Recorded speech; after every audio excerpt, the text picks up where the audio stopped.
Welcome to the video dedicated to the strategy components. For better understanding, this topic is divided into 3 separate lessons: entry conditions, opening trade, and exit trade. I will take you through all the parts one by one, and together we will build the entire strategy. In this first part, we will look at entry conditions. The sample strategy we will be working with will be the S&P 500 runner. Let's get to it. I'm going to open AlgoCloud and go to the editor in the left main menu. We will enter a new strategy, single asset type. As you already know, the basis of any strategy of any trading robot is to give it entry conditions on which it will enter a trade. There are several types of such conditions, as for example, a condition with indicator, or a condition that we enter every Monday or every day, or that we enter based on a specific candlestick formation. There are plenty of them. We will be using 2 entry conditions in our strategy, which I will explain to you, and in addition, I will show you other possible entry conditions that you can create.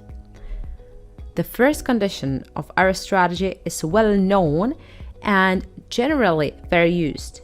The close, the current price, must be greater than the moving average 200.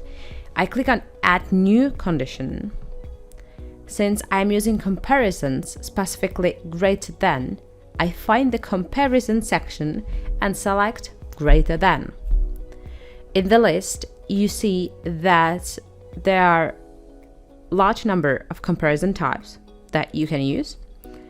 Anyway, I confirm our selection and have to enter the left and right values of the formula now. In the left section, on the left side, I enter the value close, which I find in the search box or in the price section. And in the right section on the right side of our formula, I search for the indicator simple moving average, for which the time period is 200. This gives us the first condition. AlgoCloud, of course, allows you to create not only multiple conditions but also more complex conditions. So let's take a look at our second condition. I click on the Add Another Condition button, and our condition is RSI is less than 30. Again, we need comparison lower than.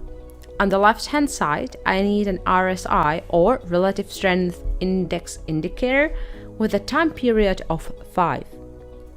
In the right part, we enter the value 30, which is a number, and we find that in the other section. With this, we have our 2 entry conditions done.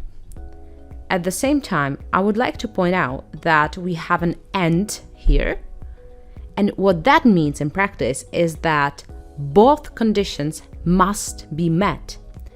If we wanted only one of these conditions to be sufficient to open the trade, we would simply click here and change AND to OR. If you wanted to enter more complex conditions, you have the option of adding parentheses to your formulas. Everything follows basic mathematical rules. And what other conditions can you actually enter? You can choose from a large number of indicators, price data such as daily open, monthly open, and weekly open. There are also candle patterns, the aforementioned comparisons, math functions like plus, minus, and so on. And then there are others where we find number or variable. For the sake of interest, we are basing on the Python TALIP library. And if you want to take a detailed look at how conditions are created and go really in depth, we have a special tutorial for working with the editor, and you can find the link to it below this video. I can recommend that if you really want to understand all this stuff. It's really good to go for it. Well, and in the next video, we'll look at the next step, opening a trade.